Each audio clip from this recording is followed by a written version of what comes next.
thank you so much for coming on the show. It's good to finally meet you because this is how we meet each other nowadays, through Zoom. So why don't you tell us a little bit about yourself and your organization and what you're passionate about? Sounds great, Chris. Thanks for having me on the Think Future podcast. So I'm Roger Spitz. I'm based in San Francisco, not far from you. And today I have a foresight practice, foresight strategy, futures thinking, and an education platform called the Disruptive Futures Institute.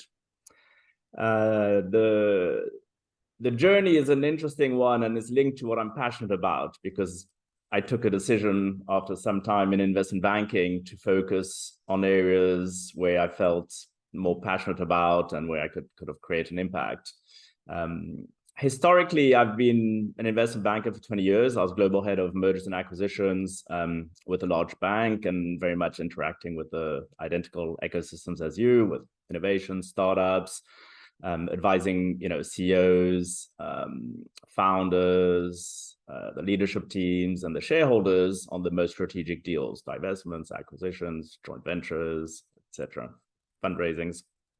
And that was great. It was quite strategic, did that for many years. But I felt after some time that the concept of change or disruption, as it's used here, or we use it in a different way, we'll come back to it, but was not the same. The playbook which organizations had used to build market share, to stay leaders, to what have you, companies to innovate, startups to emerge, that playbook, that cycle, those competitive edges were kind of shifting, and it was something much broader that was taking place. And I got very interested in nonlinear change, in complexity, and understanding how it all ties in.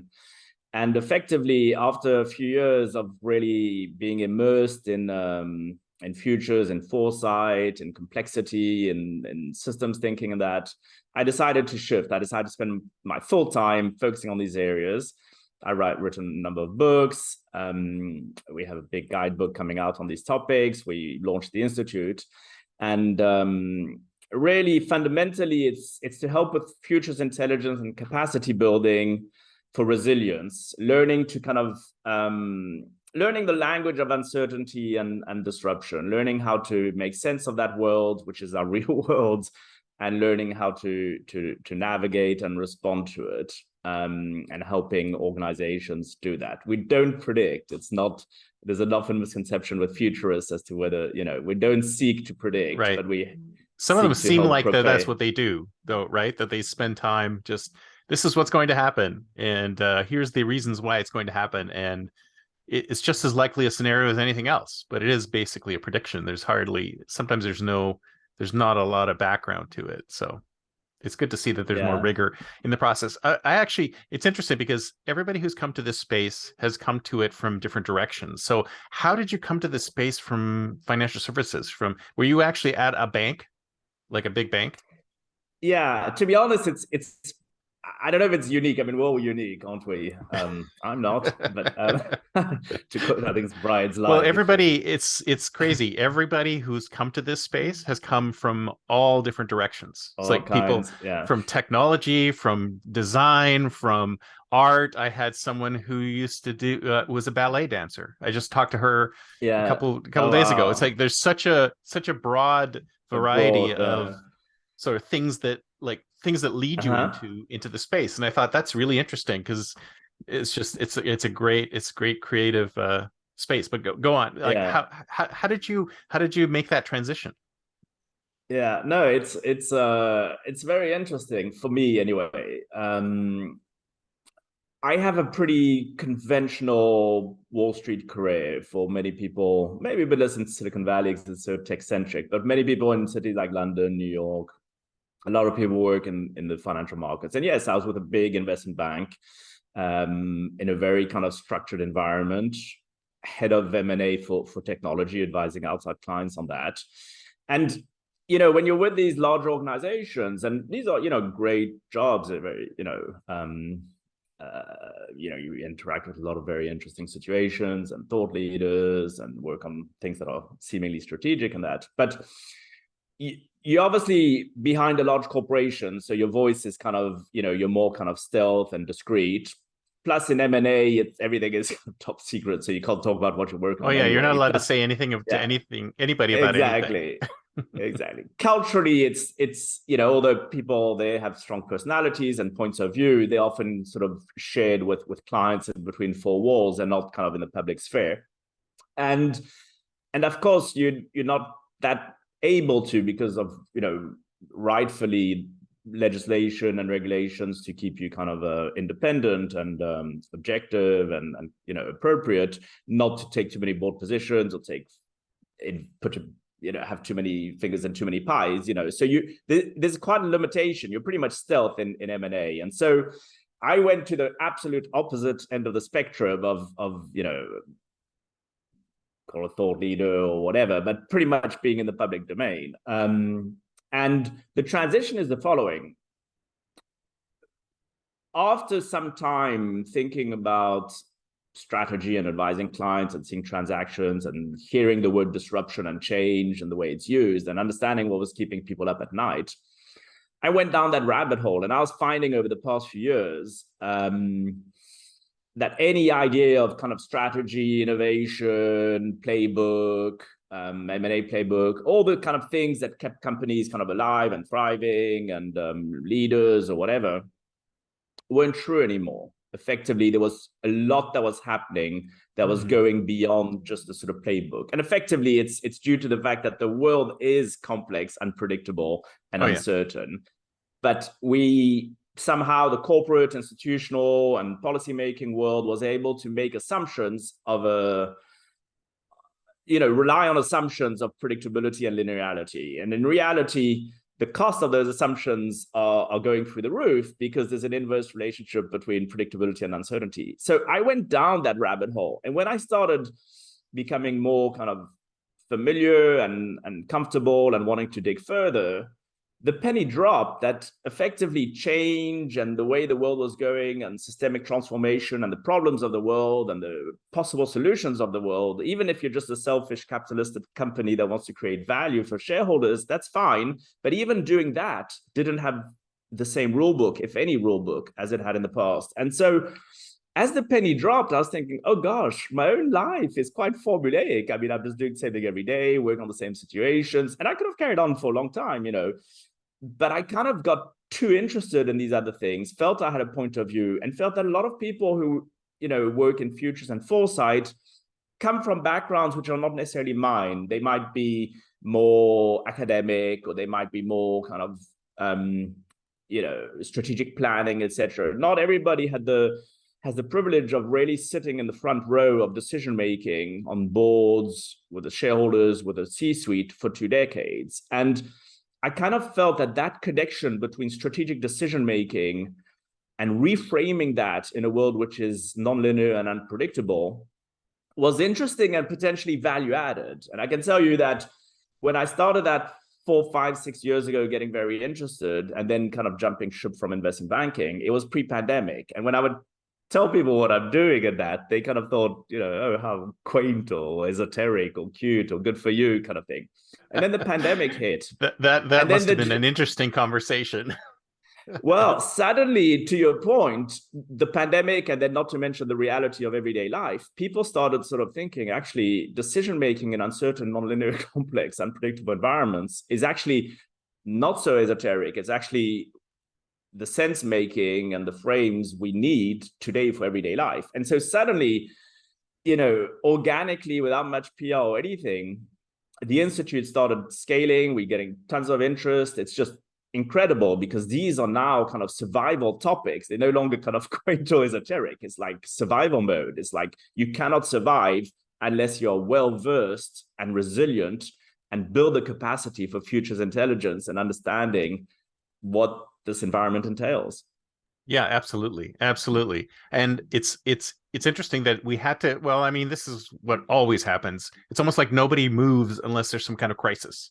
So if there's a crisis, all of a sudden everyone's in emergency mode, and this is something that people should have been doing all along, but the crisis had to prod them into doing it. So did you say, when did you start doing this? Did you just start? So the timeline is as follows. I was in London, global head of M&A for tech for 15 years. In 2006, 2007, I was asked to spend time in San Francisco, build the team here and develop it.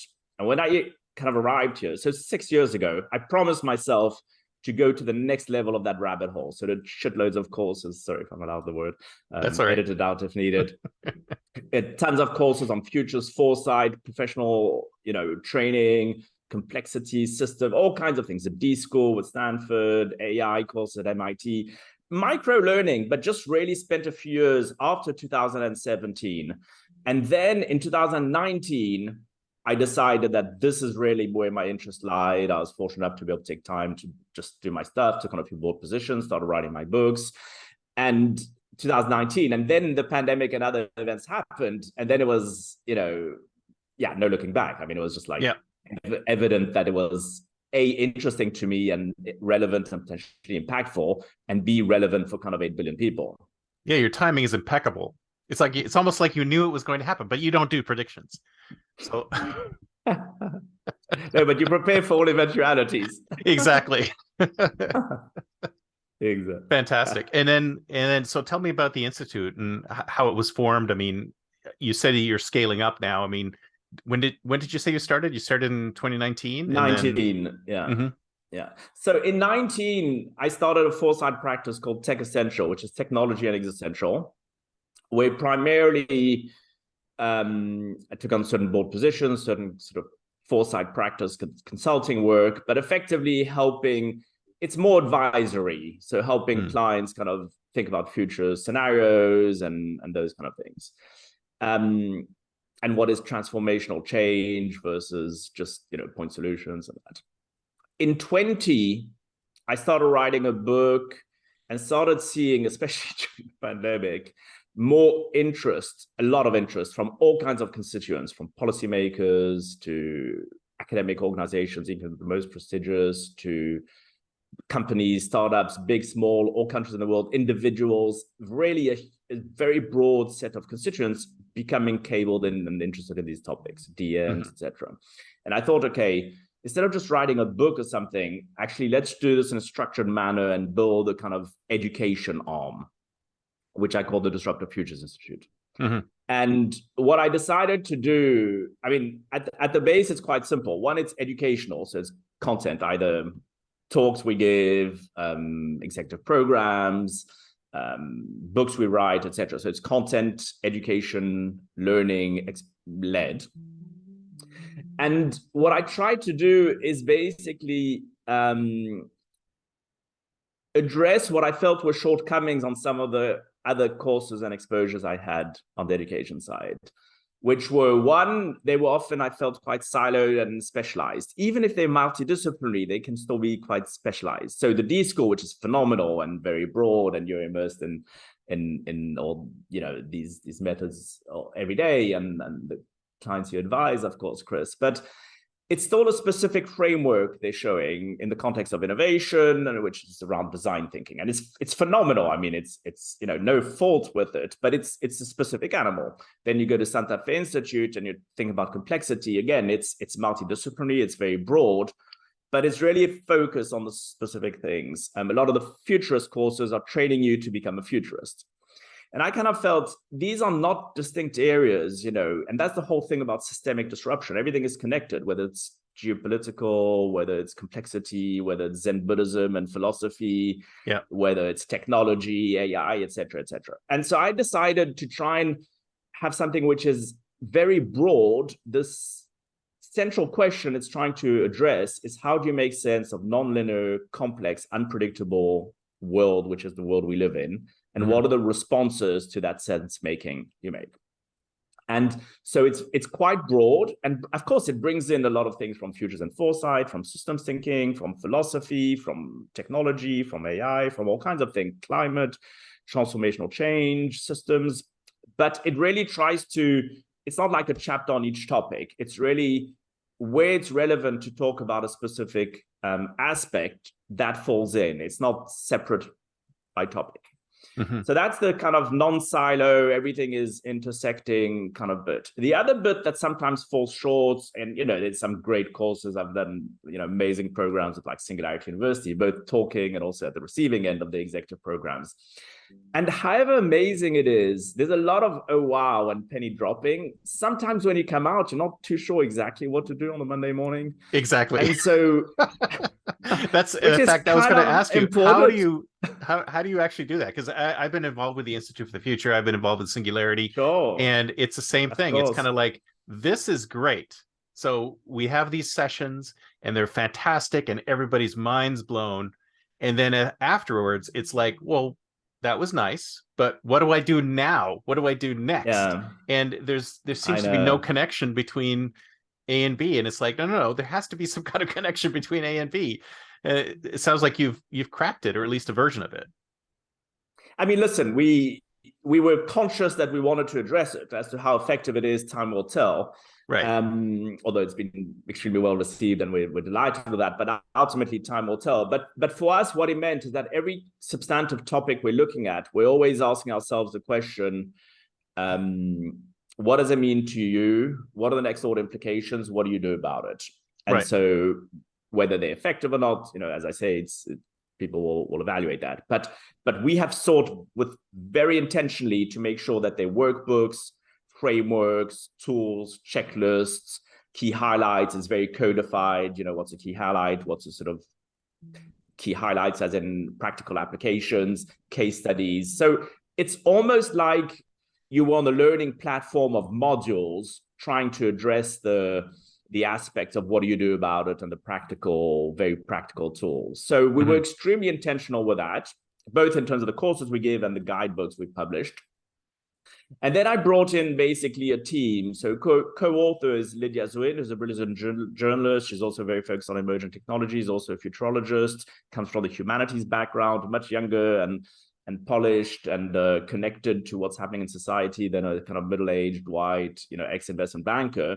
So she was very helpful to make sure that I kind of had a frame which is just broad, and not to tick the box, but because for emergent and complex systems, there's no prepared playbook. So you need to think about how you frame the broadness of perspectives beyond just the ticking an HR box of being diverse. There's a real substantive element about what type of diversity of thought and people of that.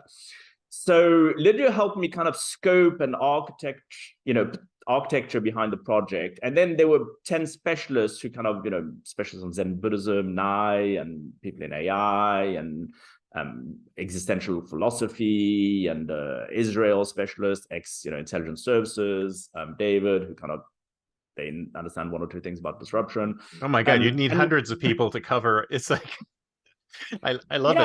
I love it. It's like, and there's such a variety, and I think you need that variety to be able to get the insights that you're looking for. Yeah, and what we did is I spent literally years kind of interviewing and thinking about this to then scope out and to then deliver. What a lot of books do is kind of say, okay, John, you write that chapter, and Sarah, you're great on Africa. And, we talk about, for instance, new centers of gravity, shifting centers of gravity with Asia and Africa. So that's a significant underlying driver of disruption. What does it mean when 80% of the world's population and probably 50 or 60% of the world economies are actually not the Western world people know? What does it mean with everything that's happening and the implications of that? What does it mean in India and China, the two first economies in the world, and all that? So splinternet and access to information and all that. What's the alternative realities? So we brought in all these specialists, but what we, I kind of spent quite a lot of time before then scoping out and writing all this. We gave a lot of courses, which also helped us inform what then went into the guidebooks. But as I mentioned, the key thing for us is that whatever's relevant on a specific topic, like anticipatory governance, is in that anticipatory governance topic, or on AI. In other words, it's not like, okay, AI is separate from governance, then we have a topic on innovation, then we have a topic of whatever. So we really kind of built it bottom up with the one assumption that the world is non-linear, unpredictable, complex, and uncertain. And everything is built on that assumptions, as opposed to, let's have something on design thinking and let's sprinkle a bit of this. But basically our content might have been the same 10, 15 years ago. No, the 100% of the content is the past few years, and 100% of the content is built on that assumption of the reality of our world. And Where do you, that basically, sorry, from my perspective, how do you draw the line? How do you know what's included and not included? Because if you ask me, that is like a major undertaking, and if you really want to be truly holistic, there's probably still more that you need to add to that team, right? Yeah. So listen, two different things, right? It's exhaustive versus kind of holistic, right? So we believe we're broad in terms of what people should be thinking about, what frameworks to use for sense making, for decision making, whether it's applicable to individuals or organizations. We think we're kind of broad enough for it to make sense. So there's a significant degree of curation and judgment calls as to what we feel is greenfield and will continue to be relevant in 5, 10, 15 years, because we're not looking at the latest startup or the latest technology or buzzword. We look at the fundamental underlying drivers of change, how to understand change, respond to it.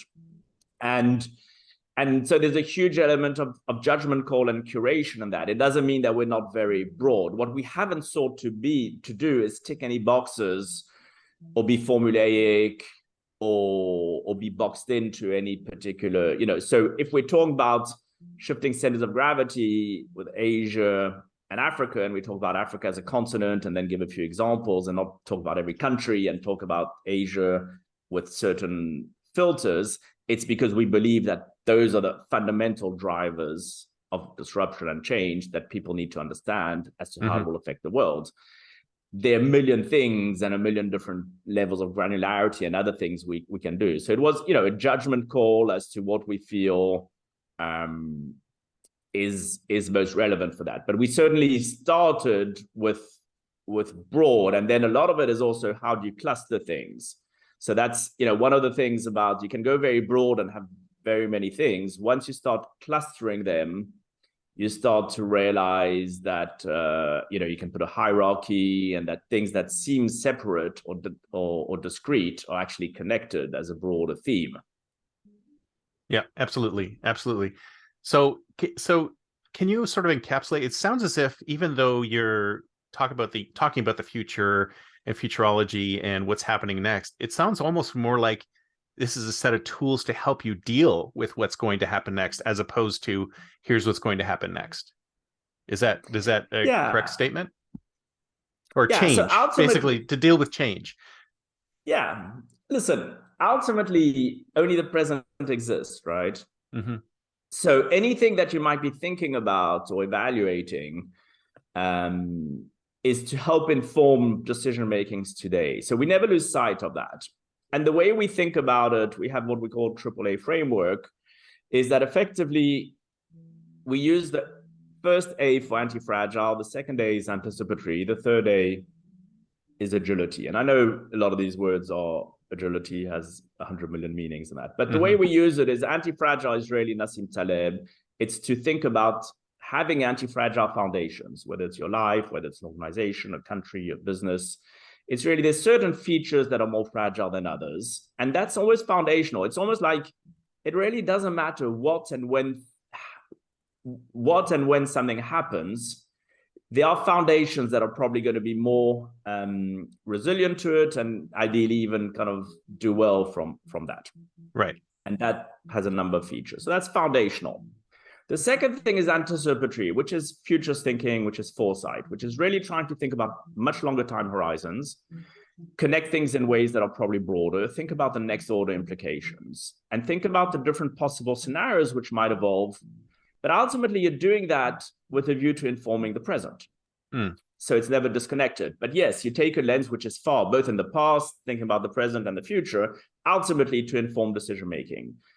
And the agility, what we use agility for is actually, and people like Paul Sappho, others use the term, or actually I think it might be John Hagel, zooming in, zooming out. So it's the agility to move from long-term timeframes to strategic shorter-term timeframes to the emergence of today. Because ultimately, you're emerging today.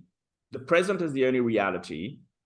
And in a complex world where you don't necessarily have, pre-cooked responses that are effective, that emergence is often trial and error. It's often discovery. It's often why you need kind of diverse perspectives, because you don't have you don't know the solution in advance. It's complex problems. And so ultimately, the thinking is, if you think quite broadly on the domain of possibilities, with foresight being anticipatory, if you have anti-fragile foundations, and if you're able to constantly reconcile the short-term and the emergent decision-making today with the longer term, then that's where you kind of have a virtuous, and the elements of feedback loops and people, whether it's the OODA loop or other feedback mechanisms, which, because the world is constantly updating. So that's where the formulaic, predetermined strategy focusing on just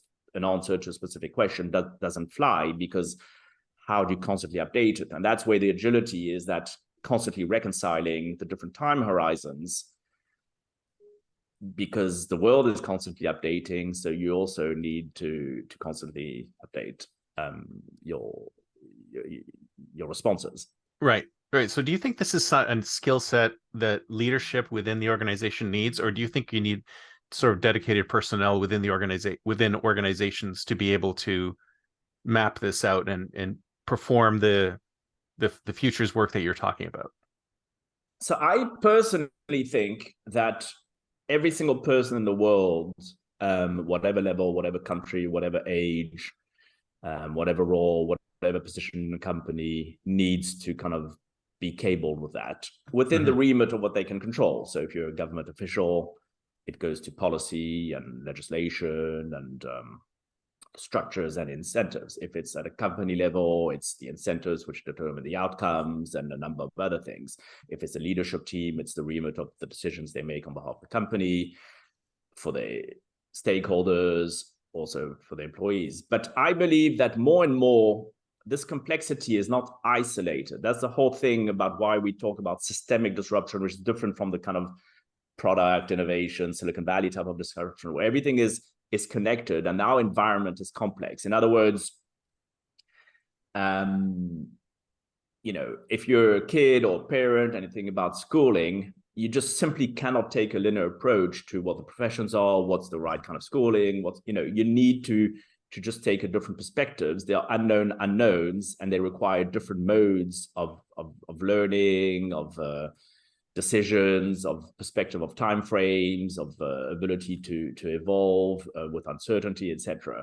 If you're, interestingly, and this is the most concrete example maybe to answer your question, I've had as much capacity building assignments from companies where they have 10, 20, 30 of their leadership team, as I have where they're asking us how to change the DNA in the organization and roll it out and scale to pretty much all employees. And that's where you see that everybody in an organization is confronted with more uncertainty and more need for agency and ability to make sense of the world. Because it's not just leadership teams. It's not just relying on experts or someone who's been doing the job for 20 years or hierarchy. That is not the reality of an organization and how it interacts with its stakeholders, clients, how it needs to evolve. And it's probably what you see a lot with startups and with innovation at your end, Chris, right? Where you kind of, in a way, many more people are equally empowered and important than just what an org chart might look like, or hierarchy, or what have you, right? So it's kind of like everybody's a bit of a guerrilla fighter in an organization, not because of competitiveness per se, not guerrilla fighter into the competitiveness, but just because of the opportunity, because this disruption works both ways, right? The opportunity, if you're a small company, a small idea, or any employee, to kind of actually make a huge impact and difference. And B, the existential risk for any organization, even if they've been leader or product for 20 years or what have you, to disappear pretty much overnight. And so it's that duality of opportunity and risk, and it's decentralized in an environment which is uncertain, which kind of is very empowering for everybody. And so to answer your question, if you don't have that AAA mindset at all levels, these are not command and control hierarchies that are kind of going to survive, right? Right. Well, I know I love the fact that it's sort of organizational and personal, because basically you do need both. And at the same time, I'm thinking it's almost like life has always been complex, but people really prefer simplicity, right? Yeah, So it's yeah, almost like you're sure. saying to them, this is a way to think about the complex, which works, because I know you love simplicity as a human being. People love the simple explanation, the Occam's razor, etc. But life is complicated, and this is a way, a framework in which to sort of understand what life really is like, the complexities of life. Yeah, no, completely agree. And what I would say, and don't get me wrong, I didn't instigate the pandemic nor the geopolitical mess of the past few years, No, nor you just predicted inflation. really well. You didn't predict No, it. It just happened. You luckily that these things coincided at the same time. but what I was going to say to your point is that in a way, the writing is on the wall, the evidence is there every day. So it's less for each day that goes by. I'm not wishing that, but it just so happens that it is more obvious to more people that the context we are in is quite different. And therefore, the responses and the sense making are probably going to need to be different as well. So it doesn't mean that they're necessarily convinced on method A versus method B, or that it's easy to do. To your point, we are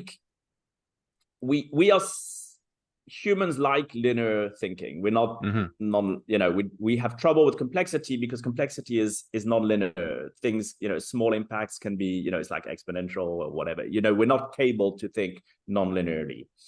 And indeed, we prefer things that are kind of simple. They're not simple. The sad movie, sad or funny, depending on how you look at it, or Don't Look Up is exactly that.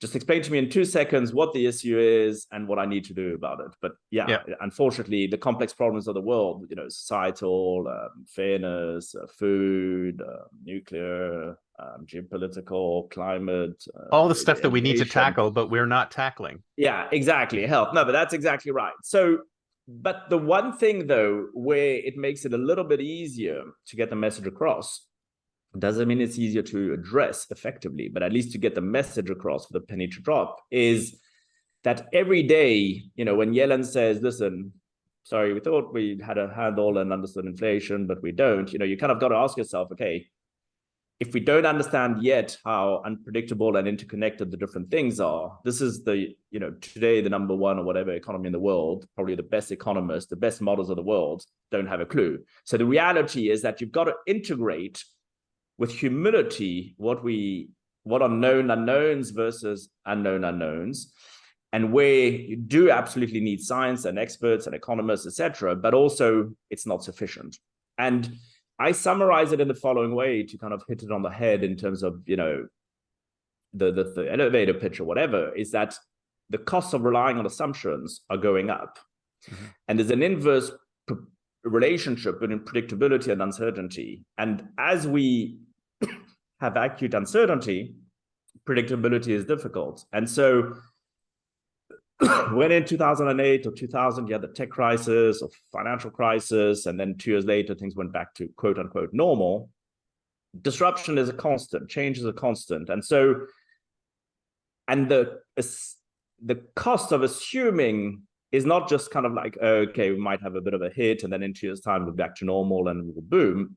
It will linger and become liminal and turn into other things, some of which will be good, some bad, but they'll all have a common feature of uncertainty and unpredictability. Mm-hmm. And it's within that where change becomes a constant. And you need to realize that the cost of having relied on the predictable, linear, and kind of simplified world is increasing. And so that's where I think a lot of organizations and people and governments are kind of realizing that. And that's where the messaging around needing different modes of thinking, sense-making, decision-making, and responses are needed. And so it's a little bit kind of easier. Then there's, these are by definition not simple playbooks, right? So it doesn't mean that it's easy and effective, to get the change of mindset. Sorry. That's all right. I mean, wouldn't you say that the world hasn't really changed? It hasn't really become more complex, or has it? I mean, have we made the world more complex, or has it always been this way? It's just being more revealed to us now. Yeah, I mean, listen, there are brighter people than me that spend a lot of time on these topics, and my sense, reading science and that, is that no, the fundamental features of the world have not changed. Mm-hmm. The world's always been complex, etc. What's maybe changed is that some of the drivers of change, the underlying drivers of disruption, are more systemic and self-reinforcing. So take, for instance, the fact that everybody is connected. It's the first time. I'll take SVB last week. We're both in Silicon Valley, or 2 weeks ago. It's the first time that kind of situation has arisen, with billions of people connected, with, from the minute VC down the road tells a few startups to do whatever, it became knowledge to 4 billion people within 10 seconds. Mm-hmm. And so the instantaneousness of information, plus the distortions of information with what's fake or not, that alone, and I'm isolating things, then you can add a million things to that. But that, for instance, did not exist in the previous financial crisis. There were discussions that were taking place between four walls, things took time before they came out, etc. So the fact that they're self-reinforcing, can amplify, etc., play off each other in a way which adds unpredictability and uncertainty. But it's not that the world was necessarily more linear or less complex. I mean, human nature is extraordinarily complex. A city is complex. The way ants create their colony, everything is complex about the world. But you could get away with making the assumption generally that things were linear and controllable. And when they weren't, they would often come back to kind of a preconceived view of normal. And change is slow, actually, but inflection points are very rapid. And what I'm finding is that it's not necessarily that change is going super fast. I have this debate with a lot of, very brighter and more respected and known academics and futurists than me. And they tell me about, oh, change is slow. You always see the signals everywhere, etc. I agree, change is slow. But inflection points cascade rapidly. And I believe that inflection points are cascading more rapidly by virtue of the way things are intersecting and connected. And what creates the issue is, what are these inflection points, and what time do they trigger, and how can you anticipate them at best and prepare for them? So it's kind of a big debate around that. But no, to come back to your question, I don't personally believe that fundamentally the characteristics of the world have suddenly changed in degrees of complexity overnight, but a number of things feed into different dynamics. Yeah, well, it makes me think that human nature doesn't change. You're right. Change happens very slowly, but you're right. Inflection points are happening faster and faster. And I guess maybe that's part of why there's so much craziness in the world. It just seems that the craziness level is is increasing because of the rapidity of the inflection points and because of the speed of communication.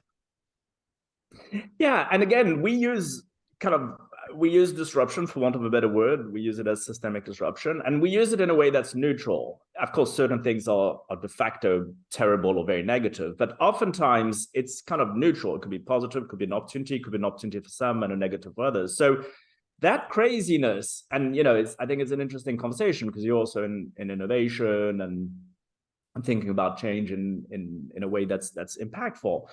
It works both ways. In other words, I think that the fact that everything is connected and that can allow movements which are very virtuous for transformational change. But it's understanding, and that's where I actually have a bit of a beef with some of Silicon Valley, which is very much focused on point solutions and specific tech and things that are, understanding what is systemic and transformative in innovation. And that's where you want to understand the virtuous inflection points. You can have tipping points which force governments and countries to shift away from fossil fuels. You can have levers of change for the environment or for society that are very positive and that are self-reinforcing in a positive way. You can have certain things which help people understand that they need to build resilient futures, etc. So I kind of see the craziness on one side, and no doubt there's a heck of a lot of that. But I also see a lot of the opportunities for agency and for change in terms of how one can use virtuous tipping points, right? And shift things in different ways. Oh, exactly. But I think you're right about Silicon Valley. We're always looking at the low-hanging fruit. What can I quickly do so that I can get create a unicorn and then get out? And it's kind of like we have a raft of many problems, high-hanging fruit that we really need to deal with, and it just seems like we're not really going there. And does that help with what you're doing as well? I mean, so at my end, I try and avoid as best as I can the more kind of transactional and surface level point solutions that I used to focus on. I think nothing wrong with it. Many people, but I try and focus on really systemic transformation. So indeed, when I think about the companies I want to work with, the support I want to provide, or if I take on board positions and help with the capacity building, it's really to try and have systemic change. So to understand what are the levers of change, etc. And indeed, the next sort of shiny object or whatever is not particularly interesting or exciting for me. I couldn't care less. So indeed, it's really thinking about what is commercialization for transformative innovation, to avoid the commercialization valley of death when the hurdle is higher to solve complex challenges. It's not an accident that people focus on a quick, nice or not app or whatever, whether it's useful or not is another matter. It's really, but to understand that, fundamentally, you really need to be more thoughtful. Those hurdles are different to create positive, impactful, transformative change. But the fundamental ingredients you have at your disposal as a startup, as an innovator, as a society, for humanity, for a country, are not necessarily different. So the tools we have at our disposal can be equally useless, as dangerous, as positive. So that's where things get a bit tricky, and it's the debate you're having with AI. AI is a miracle in many positive ways, right? When it helps discover drugs in a fraction of time that humans could not necessarily find the right combinations or test the billions or whatever possible, intersections or different ways of doing things. It's a miracle. So it's really that duality which is tricky, and how to turn the duality into virtuous, and then how to turn the virtuous into transformative as opposed to point solution. So in a way that anticipates the different eventualities, because it's not cookie cutter modes anymore, I think, that will survive. Well, how do we get more people thinking in this way? Listen,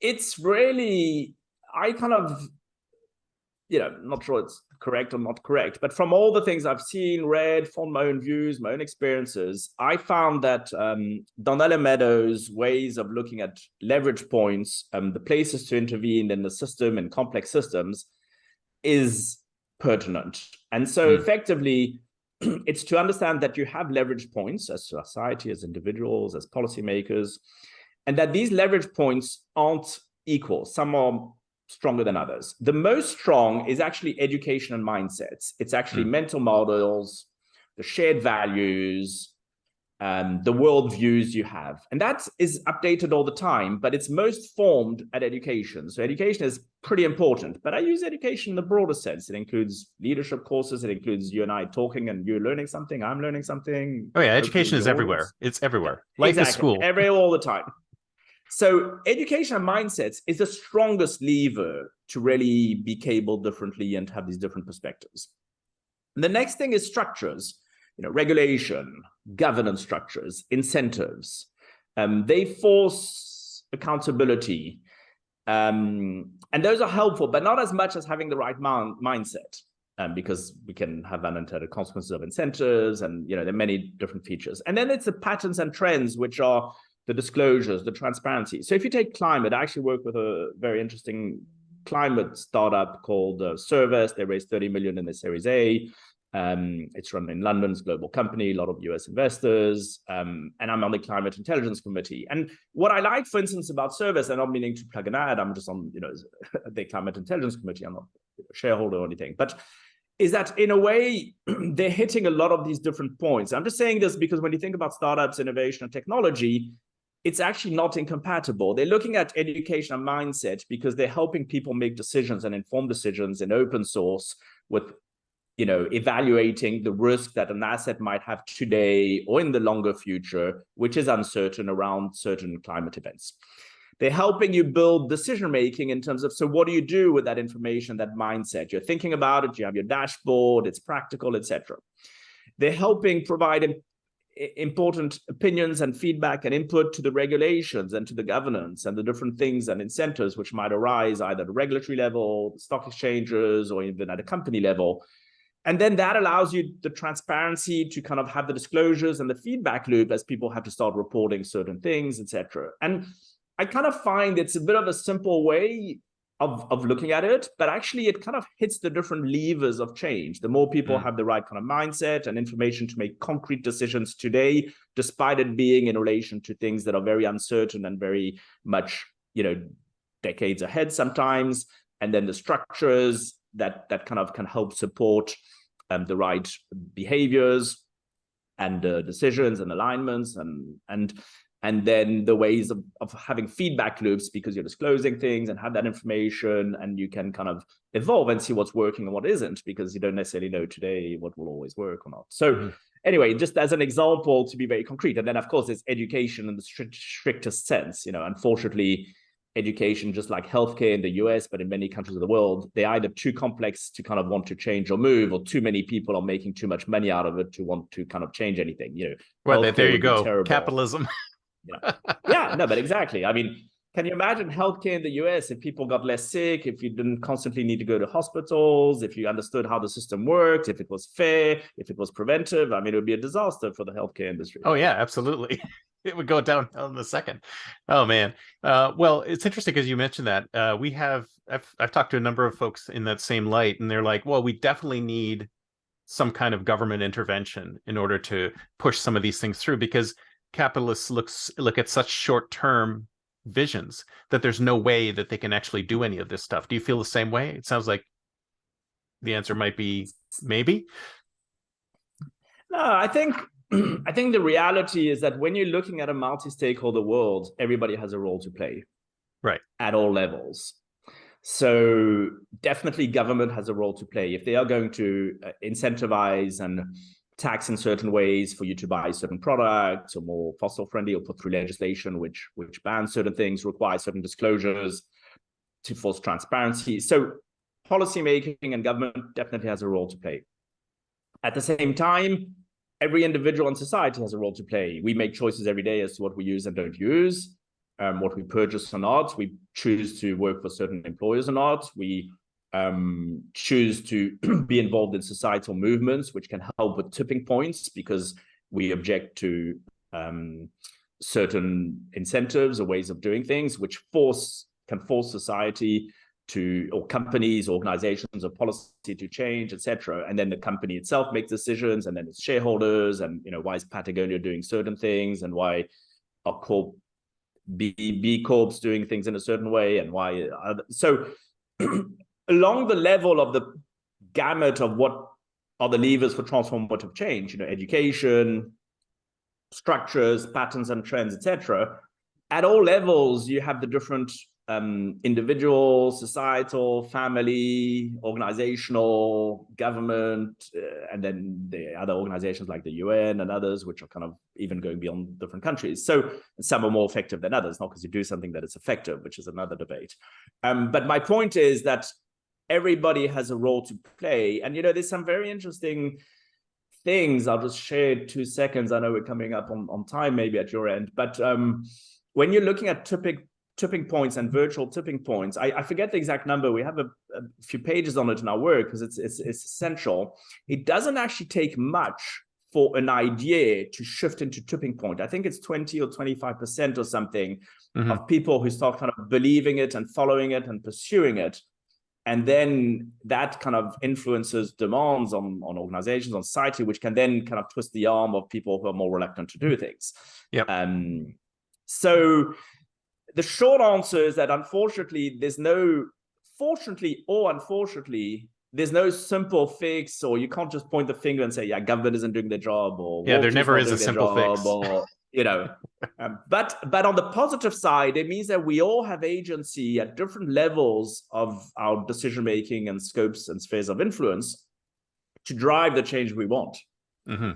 So the positive thing, I see it as very much empowerment and agency to take into account a number of things which inform decisions, which can have virtuous tipping points and transformational change. Fantastic. So are these courses that you're doing, are they only organizational, or can individuals do them as well? Good question. So we've been, it's been crazy. We've been primarily B2B tailored courses, organizational, for the past 2 years. That gave us a good background and content, tried and tested, to launch 4 guidebooks. So the guidebooks, the last one's coming out next week, are actually, one is just understanding the foundations of change and what we've been talking about. 2 is frameworks to deal with them. 3 is what they mean for you as an individual, beta your life. 4 is what they mean to you as a business, using disruption as a springboard to value creation. Those 4 guidebooks are meant to be very educational, and obviously the price point is not the same as doing course. Later in the year, we'll be launching both cohort-based courses. I'm just kind of fine-tuning which platform we want to do that on. And then we'll be doing also entirely digital courses. The idea of the Institute, just to be clear, is I actually find it more important to get the message across, even for people who just want to consume it for free from following me on LinkedIn and social media or Instagram. I think it's more important to get the world to start to understand that the way they see the world is maybe not going to help them stay relevant.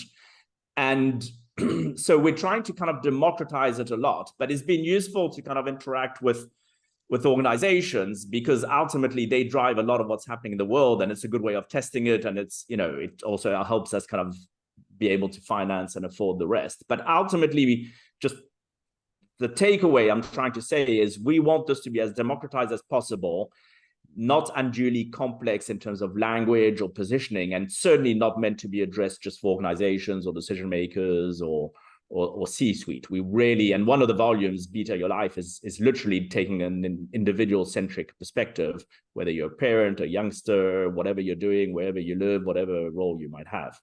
Yeah, because if you ask me, it sounds like this type of education should be mandatory for all school children or all human beings at some point in their lives. I agree. Preferably early, so that they can understand the world better. Yeah, absolutely. I agree. And with, in our own way, we're trying to help with that, but obviously it's a big world. And well, I love people trying to solve the big problems, because we don't have enough people doing that. We like I said, we're all looking at so many people are looking at the low-hanging fruit, but we need to look at the high-hanging fruit. We need to solve the big problems. So this has been great. Thank you so much. Can you tell us, if somebody wants to get in touch with you, what's the best way? Yeah, so we relatively, it wasn't the case a few years ago. We're a bit more stealth, but relatively prominent now. So I'm on LinkedIn, tens of thousands of people who follow. We have pages on LinkedIn for Disruptive Futures Institute and Tech Essential, the Foresight practice. We're on Instagram, we're on Medium. We're going to launch newsletters with Substack. So I think, and we have a dedicated website, Thriving on Disruption, for the guidebooks and the courses. So I would say just, you either follow on the social media and luck of the draw of the algorithms, or you register on one of our websites, Disruptive Futures Institute or thrivingondisruption.com, and just put your name for a newsletter, and we'll keep you updated. And if you get bored and feel you're spammed, you'll just tell us and make sure we... I'm sure I won't get bored. I'm already subscribed and I'm reading, and it's fascinating stuff. I love it. So I will make sure to put the links in the show notes. So if anybody wants to get in touch with you directly, we're good. So thank you so much. This has been great. My pleasure. It was great. Thanks for having me, Chris. Thank you. Have a good weekend. You too. Bye. Bye.